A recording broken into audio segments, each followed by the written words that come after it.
Hello friends, welcome to my channel ChettinadTamilFood.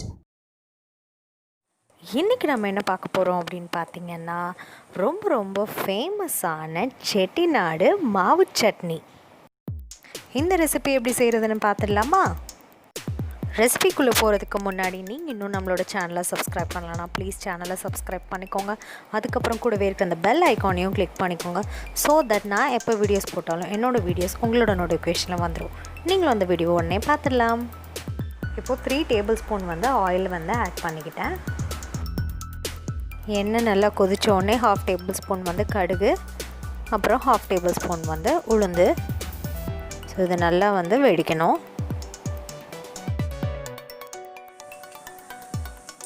இப்போது நல்லா பொரிஞ்சிடுச்சு.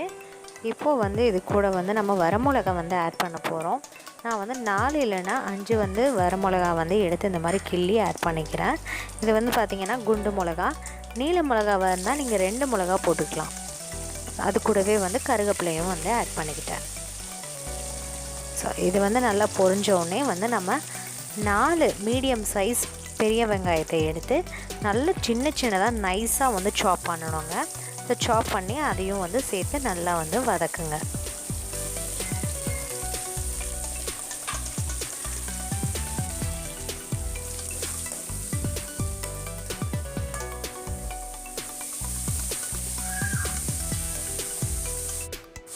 இந்த சட்னிக்கு பார்த்திங்கன்னா வெங்காயம் ரொம்பவே வதங்கிடக்கூடாது. ஒரு அளவுக்கு அந்த பச்சை ஸ்மெல் போனால் போதும். ஸோ அந்த மாதிரி வதக்கிட்டு நம்ம தக்காளி 3 மீடியம் சைஸ் தக்காளி ஆட் பண்ணிக்கிட்டால் கரெக்டாக இருக்கும். ஸோ தக்காளியும் சின்னதாக சாப் பண்ணி ஆட் பண்ணிக்கணும்.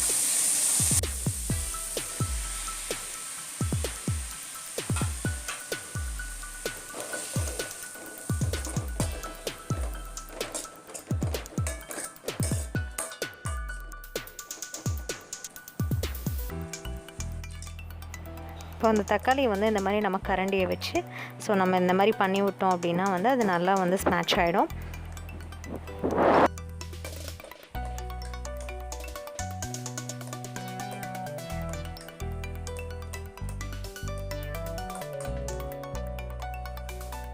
இப்போ இது கூடவே கொஞ்சம் உப்பு ஆட் பண்ணிக்கலாம்.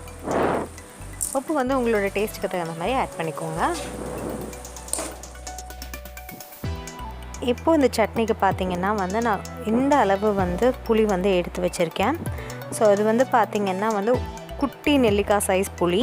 ஸோ நம்ம புளி ஆட் பண்ணோம்னா சட்னி நல்ல டேஸ்ட் கொடுக்கும். இது கூடவே 2 ஸ்பூன் மிளகாத்தூள் ஆட் பண்ணிக்கிட்டாச்சு. காரம் நீங்கள் கம்மியாக சாப்பிட்றவங்க அப்படின்னா இந்த அளவுலேருந்து நீங்கள் கொஞ்சம் கம்மி பண்ணிக்கலாம். மிளகாய் தூளோட பச்சை ஸ்மெல் போகிற அளவுக்கு நம்ம இந்த மாதிரி இதை வதக்கி விடணும்.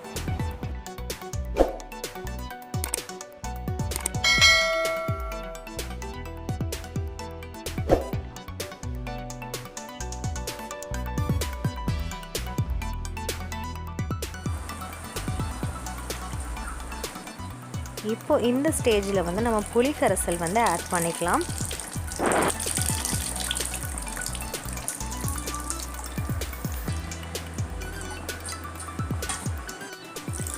இது கூட 3 டம்ளர் தண்ணி நான் ஆட் பண்ணிக்கிறேன்.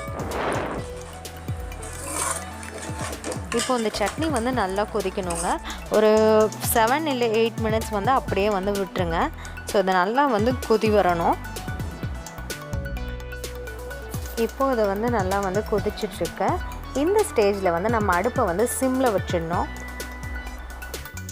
ஏன்னா இந்த ஸ்டேஜில் தான் நாம் மாவு ஆட் பண்ண போகிறோம்.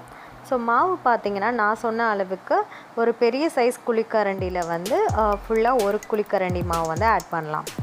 நம்ம அடுப்பை சிம்மில் வைக்காமல் நம்ம மாவு ஆட் பண்ணோம் அப்படின்னா மாவு அப்படியே சட்னியில் மிக்ஸ் ஆகாமல் அப்படியே திரண்டு நிற்கும். இப்போ பாருங்கள், நான் சிம்மில் வச்சிட்டேன். நம்ம மாவு ஆட் பண்ண உடனே நம்ம இன்னொரு கரண்டியில் நல்லா மிக்ஸ் பண்ணி விடணும். இப்போ பாருங்கள், இது நல்லா மிக்ஸ் ஆகிடுச்சு.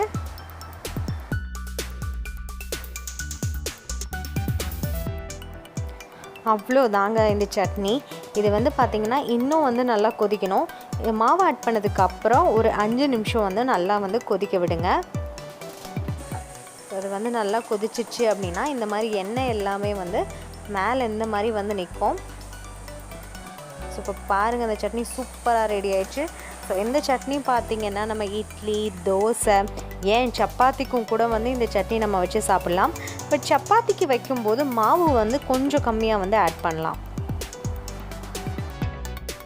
அப்புறம் என்னங்க, நம்ம சட்னிக்கு வந்து வதக்க வேணாம், அரைக்க வேணாம். ஸோ இந்த மாதிரி நம்ம ஈஸியாக வந்து சட்னி செஞ்சிடலாம். ஸோ இன்றைக்கே வந்து இந்த சட்னி உங்கள் வீட்டில் செஞ்சு பாருங்கள். அண்ட் இந்த வீடியோ பார்த்ததுக்கு ரொம்பவே நன்றி.